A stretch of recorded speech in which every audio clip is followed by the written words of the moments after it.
SRU President Jim Stevenson was an interested spectator at Netherdale for the 125th anniversary of the GALA Sevens, sponsored this year by Sykes Global Services. And early on there was plenty of action to entertain the crowd, lots of tries and a few mistakes as well. Now you wouldn't expect Jordan Macy from Melrose to mess up from here, but that's exactly what happened. Jordan made up for it later with several tries during the day, and he, along with fellow Australian Sevens specialist James Liu and the likes of Graham Dodds, delighted everyone with their skills, particularly in their first round tie against Heriots. Here's a try by Liu, with Macy and Dodds setting it up.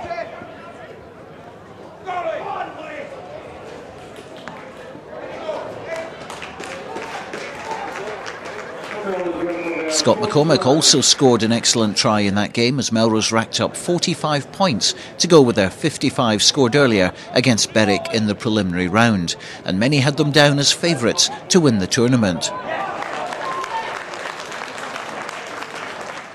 Hawick and Watsonians were drawn together in their first round tie, both teams packed with seven specialists, and it turned out to be one of the great matches of the day, with tries like this from Sonian's Tupou Sayina.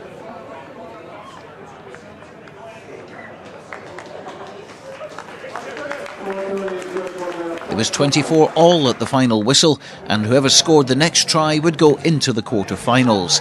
And a piece of magic from 17-year-old Stuart Hogg did the damage, and it was the Greens who progressed to the next round.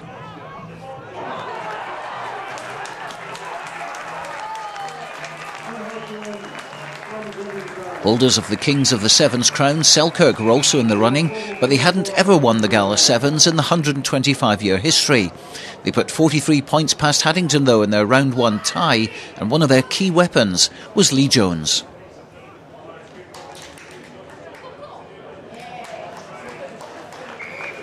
Young Callum Marshall was certainly enjoying his day out at Netherdale. Here he is, scoring his first of several touchdowns during the afternoon to help put Selkirk into the quarter-finals. Selkirk beat Peebles 26-14 in the first quarter-final, but then we had a local derby between Kelso and GALA. And how about this for a cheeky little try? Graham Spears darting off on a run to the corner, but toying with Kelso's Gary Mulroy before putting in an outrageous pass to Ross Livingston, who dotted the ball down. Spears caused plenty of headaches for Kelso, and his speed helped him to get on the scoreboard himself with this excellent try.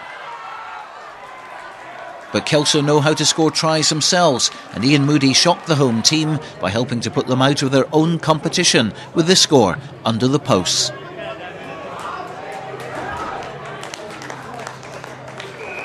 So GALA were out, and next up for Melrose were Jed Forrest. Macy was again a star attraction and went on one of his famous runs. He took advantage of a collision between Ross Goodfellow and Roy McFarlane, then cantered in to send Melrose into the semi-finals. And so to the last of the quarter-finals, Hawick against guest side Tynedale, made up of several Newcastle Falcons academy players. But Hawick's Graham Hogg got on the score sheet for the Greens with this effort.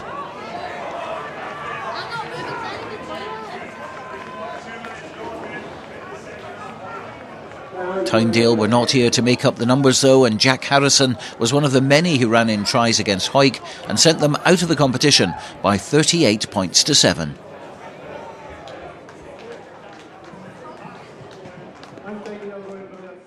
Tynedale would meet Melrose in the second semi-final, but first up, another local derby between Selkirk and Kelso, and Lee Jones led the charge from the front as he helped the suitors to a convincing 36-10 victory and set up a final against either Melrose or Tynedale.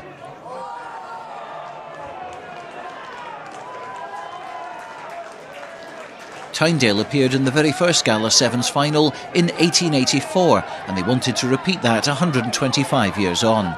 And they certainly weren't fazed by mighty Melrose, and Joe Graham ran the length of the park for this try.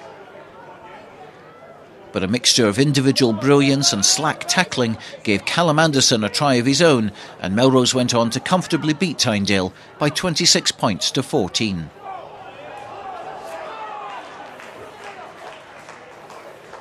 Before the final, Gregor Townsend and several other internationals from the past took part in a competitive Old Crocs game. But all eyes were on Selkirk against Melrose in the final, and we joined the game in the 4th minute with no score. On the Selkirk try line, the ball shipped out to Wallace, and Wallace crashes over as a pop pass from Scott White, and first blood to Melrose. Melrose 5, it's Selkirk 0, and it's going to be Ben Mair to whip this ball out. Comes out to Hartness. He's got certainly Callum Marshall out on the outside, and it's going to be Callum Marshall who's going to go in for the try, and it's all level in this final. Melrose 5, it's Selkirk 5. 6.5 minutes gone in the first half. Selkirk 7, Melrose 5. McCormack feeds the ball out to White, comes out to James Lew, knocks it on in front of his own post. Selkirk playing the advantage at the moment. Hartness picks up and he goes over the line, and it's now Selkirk extending their lead. Fraser Hartness, good refereeing as well, played the advantage, and John Dale goes in to clue that ball, but it's Rob Taylor and co in there. The ball's come out. Callum Marshall waiting in the middle. His ball picked up by Fraser Hartness, and Hartness is through deep into injury time in the first half, and it's going to be Fraser Hartness with his second of the final. And it's now Selkirk 19, Melrose 5. Gavin Craig then with the conversion attempt. He smacks that one over, and that now makes it Selkirk 21, Melrose 5. Well, Melrose with a lot of work to do as the referee blows for half time.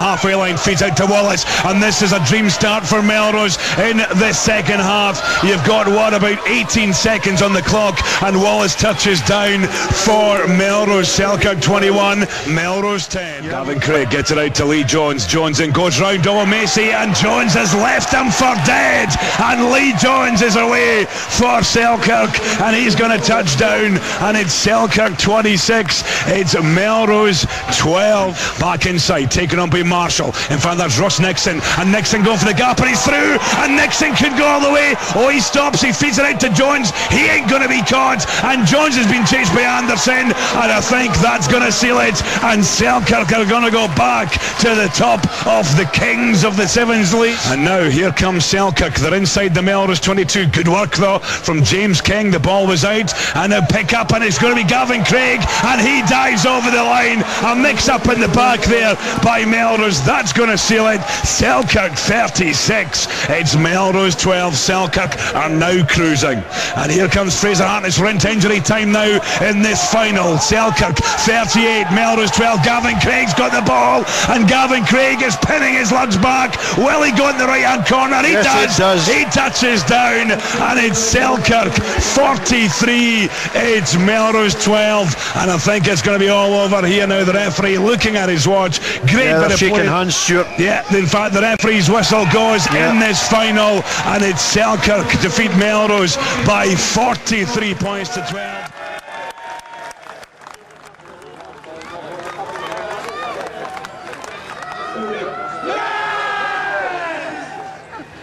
Definitely worth it to win the final, especially the score we won by as well, 43-12, really good. I mean, that's a big win against Melrose, isn't it? I mean, they've been playing well the past few weeks. They were good. Outplayed Watsonians last week at Peebles, and but we were up for it, and we took it to them, and it was good.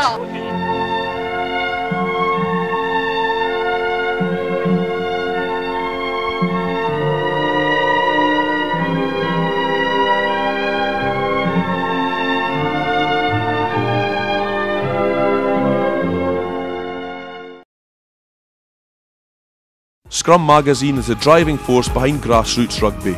With regular editions throughout the year, you can stay in touch with club and schools rugby. For full details, go to scrummagazine.com.